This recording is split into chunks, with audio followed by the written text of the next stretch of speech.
Hello everyone, this is Shilpa Sharma, lecturer, Management Department, Simaj Group of Institutions, Patna.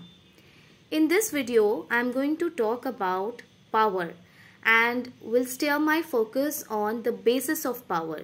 कहाँ से आता है power? लेकिन before that, please understand कि what is power. See, in organization what happens is that you are expected to follow a certain behavior. And everyone is expected to be in a certain behavior which is desired by the organization to fulfill their objectives and goals. But easier said than done. These behaviors are not easy to streamline in the organization. And to shape up this behavior, to shape up how you think, to shape up the goals, three important things are needed in the organization in the form of leadership, power and authority. Now very often we exchange, we use synonymously power and authority, but there is fine line difference between power and authority. While we can say that authority is legitimate in all its form, power is not always legitimized.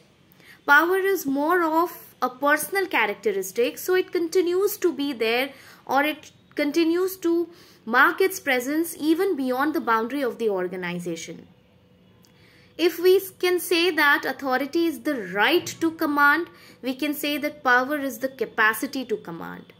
But following this quote, we can say that somebody in the organization might have the right to command, but not always the capacity to command. So if we try to define power, we can say that power is simply the probability that two people acting in a relationship, one will make the other do as desired by them, which otherwise without power will be difficult to do. लेकिन इस power का basis क्या है? Where does this power stem from? And why is power important in the organization? See, everything, like every coordinated activity in the organization, the basis of power, authority, responsibility, everything is power. What is the basis of power in the organization? We can broadly classify this basis into two different categories. One, which is positional power, यानी organization में एक position के कारण जो power generate हो रहा है वो, और दूसरा होता है पर्सनल पावर, यानी ये लेजिटिमाइज्ड नहीं है, इसमें आपको कोई अथॉरिटी नहीं है, ये एक इनफॉर्मल फॉर्म ऑफ पावर है, लेकिन पावर है और उसके कारण बिजनेस में बहुत सारी चीजें इन्फ्लुएंस होती हैं. अगर हम पोजिशनल पावर की बात करें, यानी जो पोजीशन से या अथॉरिटी के एक पोजीशन से आने वाली पावर है, तो उसमें आप देखेंगे कि लेजिटिमेट पावर, यानी लेजिटिमेट जैसे फॉर्मल और इनफॉर्मल हम बात करें. इनफॉर्मल समझिए, जैसे घर में हम अपने बड़े बुजुर्गों को एक this is a kind of agreement that we have, an unwritten agreement कि भाई हमसे बड़े हैं तो हम उनकी बात मानेंगे, हम उनको रिस्पेक्ट देंगे. Similarly, in organization also, you kind of have this as an agreement कि आपसे जो बड़े हैं, आपसे जो ऊपर पोस्ट पे हैं, they have the right to command, they have the capacity to command, and you are going to listen to them. इसके अलावा रिवॉर्ड पावर होता है. रिवॉर्ड पावर में उस इंसान को पावर होती है जिसके पास एलोकेशन ऑफ रिसोर्सेज या एलोकेशन ऑफ मटीरियल या फिर कोई चीज को देने का पावर होता है.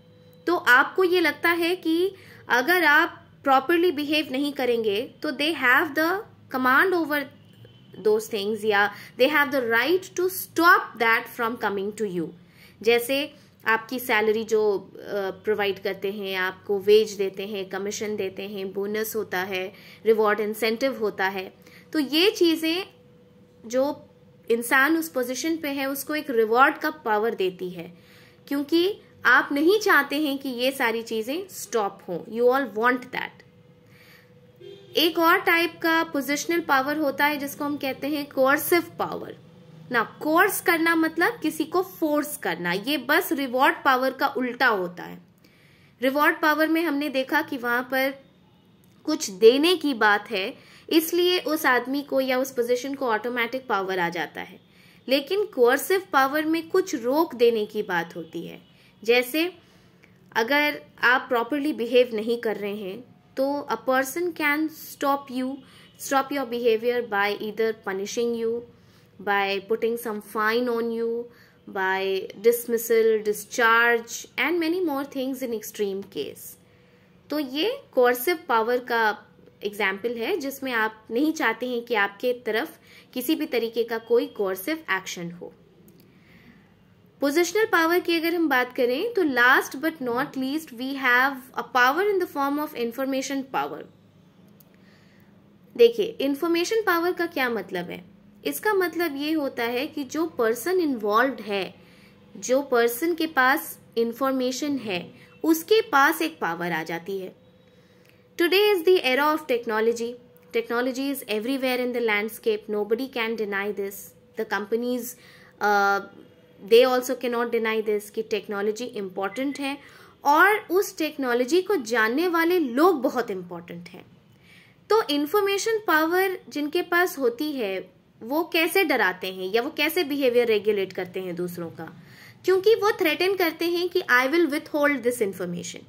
If they stop disseminating that information, they withhold that information, so they automatically come in the position of power, and this is how they exercise their informational power. अगर हम पर्सनल पावर की बात करें, personal form में, जो कि legitimised form नहीं है, जो कि किसी अथॉरिटी से नहीं आता है, एक इनफॉर्मल तरीका है, तो आप देखेंगे कि एक्सपर्ट पावर एक वैसा पावर है जिसमें ऑर्गेनाइजेशन में लोगों को कुछ स्पेशल स्किल्स होती हैं। अब ये ज़रूरी नहीं है कि आप बहुत सीनियर मोस्ट पोस्ट पे हैं तभी आपको किसी तरीके का एक्सपर्ट पावर है। It might happen that you are a junior employee but you are skilled, you are trained in a certain course and this is where you are deriving your power from. अगर इस expert power का, अगर आपके पास ये expertise है तो obviously आपको replace करना किसी भी ऑर्गेनाइजेशन के लिए इतना आसान नहीं होता है, क्योंकि you have the expertise and organisation wants to have the best in them to have a higher productivity. तो अगर आप बाकियों से, अपने पीयर मेंबर से एक एज पे हैं तो obviously you are at a position of expert power and this has nothing to do with the authority और the position you hold, rather the expertise that you have gained irrespective of the post and position that you hold. इसके अलावा हम देखेंगे कि referent power भी एक type का power होता है। रेफरेंट पावर क्या होता है? जैसे रेफरेंट पावर हम उन लोगों को देते हैं या उन लोगों के पास होता है जिनके साथ हम रिलेट कर पाते हैं। अगर हम किसी के साथ अपनी पर्सनालिटी को आइडेंटिफाई कर पाते हैं तो ये जाहिर सी बात है कि we start behaving like them, we want to behave like them. जैसे महेंद्र सिंह धोनी, जैसे Virat Kohli, these people, a lot of youth, a lot of youngsters, they relate to these young cricketers, and it is because of the same reason कि they are earning more in advertisement than actual cricket, क्योंकि they have referent power. The last in this series is charismatic power. You know, the charisma is a very unique quality of your personality. And let me make it very clear, a lot of you get confused when I use this word charisma. It has nothing to do with how you look. It is charismatic personality का मतलब होता है कि आपकी personality में किसी unique quality के कारण बहुत charm है जिसको लोग follow करते हैं, जिसको लोग पसंद करते हैं, तो उसको आप charismatic personality कहेंगे। जैसे मार्टिन लूथर किंग, जैसे महात्मा गांधी, जैसे नेल्सन मंडेला, इनको हम कैरिज्मेटिक पर्सनालिटी के कैटेगरी में डालते हैं। तो कैरिज्मेटिक पर्सनालिटी वाले लोग अगर कोई बहुत बड़ा पोजीशन ना भी होल्ड करें तो भी उनको उनमें मास मोबिलाइज करने का बहुत पावर होता है। जैसे अगर हम गांधी जी की ही बात करें तो कांग्रेस में कोई बहुत बड़े पद पे वो नहीं थे, लेकिन उन्होंने मास को लेकर जिस तरह काम किया, चाहे वो दांडी मार्च हो या कोई और आंदोलन हो, till the independence of India, it is commendable and it is not possible until and unless you have charismatic personality and that personality gives you charismatic power. I hope आपको पावर के बारे में काफ़ी कुछ पता चला हो इस वीडियो में, एंड इसके साथ ही हम ऑर्गेनाइजेशन में पावर और पॉलिटिक्स साथ में पढ़ते हैं, क्योंकि with great power comes great responsibility, but इसका मिसयूज़ भी होता है और इसीलिए ऑर्गेनाइजेशन में तरह तरह से अलग अलग कारणों से पॉलिटिक्स भी की जाती है. I hope the video was informative for you.